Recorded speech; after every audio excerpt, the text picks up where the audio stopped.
Middle east एक बार फिर बारूद के ढेर पर खड़ा है। ईरान ने ऐसी चेतावनी दी है जिसने सिर्फ अमेरिका ही नहीं बल्कि पूरे खाड़ी क्षेत्र की धड़कनें बढ़ा दी हैं। अगर अमेरिका ने हमला किया तो जवाब सिर्फ मिसाइलों से नहीं मिलेगा बल्कि तेल के साम्राज्य पर होगा वार। वो ऑयल टर्मिनल, वो रिफाइनरी, वो गैस प्लांट जिनसे दुनिया की अर्थव्यवस्था चलती है, क्या अब वही ईरान के अगले निशाने पर हैं? क्या मिडिल ईस्ट एक और बड़े युद्ध के मुहाने पर खड़ा है? और अगर खाड़ी देशों के एनर्जी हब पर हमला हुआ तो क्या दुनिया में फिर तेल और गैस का सबसे बड़ा संकट खड़ा हो जाएगा? अगले कुछ मिनटों में आपको बताएंगे कि अगले 48 घंटे कितने खतरनाक साबित हो सकते हैं, क्योंकि अब ईरान और अमेरिका का भीषण युद्ध एक ऐसे मोड़ पर है जहां न सिर्फ अमेरिकी सेना बल्कि Saudi Arab, UAE, Qatar, Kuwait, Jordan, Bahrain समेत खाड़ी के कई तेल बादशाहों का भविष्य टिक टिक करते टाइम बम पर टिक गया है। ट्रंप की एक गलती और ईरान का एक ट्रिगर दुनिया को एक झटके में विश्व युद्ध में झोंक देगा।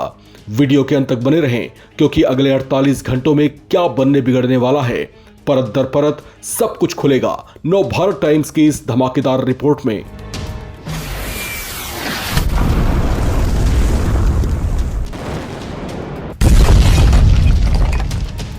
ईरान ने खाड़ी के कई देशों को साफ संदेश भेजा है। अगर अमेरिका ने दोबारा सैन्य हमला किया तो इस बार जवाब सिर्फ अमेरिकी ठिकानों तक सीमित नहीं रहेगा बल्कि उन ऊर्जा ठिकानों को भी निशाना बनाया जा सकता है जिनसे पूरी दुनिया का तेल और गैस कारोबार चलता है। यानी ये सिर्फ सैन्य चेतावनी नहीं बल्कि दुनिया की ऊर्जा व्यवस्था को लेकर दिया गया सबसे बड़ा संकेत माना जा रहा है। सोचिए, जिन रिफाइनरियों से हर दिन लाखों बैरल तेल निकलता है, जिन गैस प्लांटों से एशिया और यूरोप तक सप्लाई पहुंचती है, अगर वही ठप पड़ जाए तो असर सिर्फ मिडिल ईस्ट तक नहीं रहेगा।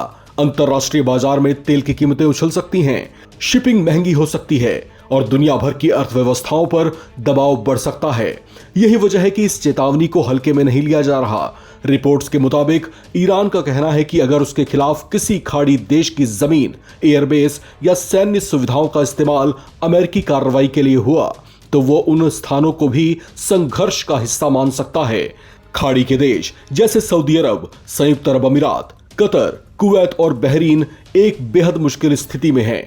एक तरफ उनके अमेरिका के साथ सुरक्षा और रक्षा संबंध हैं, तो दूसरी तरफ वे अपने यहां किसी बड़े सैन्य टकराव से भी बचना चाहते हैं, क्योंकि अगर युद्ध उनके इलाकों तक पहुंचा तो सबसे पहले खतरे में उनका ऊर्जा ढांचा और उनकी अर्थव्यवस्था होगी। यही कारण है कि पिछले कुछ समय से क्षेत्रीय स्तर पर तनाव कम करने और कूटनीतिक समाधान की कोशिशें तेज हुई हैं। अब सवाल सिर्फ ईरान और अमेरिका का नहीं है, सवाल उस तेल की धड़कन का है जिस पर दुनिया की अर्थव्यवस्था चलती है। इतिहास गवाह है कि जब जब खाड़ी के क्षेत्र में बड़ा तनाव बढ़ा है तब तब वैश्विक तेल बाजार में तेज उतार चढ़ाव देखने को मिला है।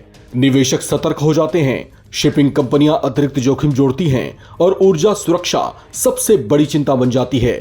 यही वजह है कि इस बार भी दुनिया की नजरें सिर्फ तेहरान या वॉशिंगटन पर नहीं बल्कि पूरे गल्फ रीजन पर टिकी हुई हैं। उधर अमेरिका ने इस पर कोई सार्वजनिक प्रतिक्रिया तो नहीं दी, लेकिन क्षेत्र में उसकी सैन्य मौजूदगी पहले से बनी हुई है। ऐसे में दुनिया भर के एक्सपर्ट्स का मानना है कि किसी भी गलत आकलन या सीमित सैन्य कार्रवाई से तनाव तेजी से बढ़ सकता है। अब सबसे बड़ा सवाल, क्या यह सिर्फ दबाव बनाने की रणनीति है या ईरान संभावित हमले को रोकने के लिए पहले से संदेश दे रहा है, या फिर मिडिल ईस्ट एक ऐसे मोड़ पर खड़ा है जहां एक छोटी सी चिंगारी भी पूरे क्षेत्र को संकट में धकेल सकती है? क्योंकि अगर कभी खाड़ी के बड़े ऊर्जा केंद्र संघर्ष की चपेट में आते हैं तो असर सिर्फ युद्ध लड़ने वाले देशों तक सीमित नहीं रहेगा। इसका असर तेल की कीमतों, वैश्विक सप्लाई चेन, समुद्री व्यापार, दुनिया भर की अर्थव्यवस्था पर भी महसूस किया जा सकता है। युद्ध हमेशा मिसाइल चलाने से शुरू नहीं होते, कई बार एक चेतावनी ही पूरी दुनिया को अलर्ट पर ला देती है। आज मिडिल ईस्ट फिर उसी मोड़ पर खड़ा दिखाई दे रहा है। अब निगाहें इस बात पर हैं, क्या कूटनीति इस तनाव को रोक पाएगी या फिर एक गलत फैसला दुनिया की ऊर्जा सुरक्षा और वैश्विक बाजारों के लिए नई चुनौती बन जाएगा? अब चलते चलते कुछ सवाल नवभारत टाइम्स के आप तमाम दर्शकों से।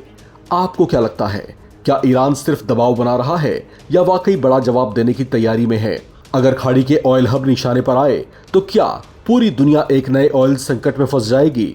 कमेंट करके अपनी राय जरूर शेयर करें। चैनल को सब्सक्राइब करें ताकि आप न रहे किसी खबर से बेखबर। देखते रहें नवभारत टाइम्स।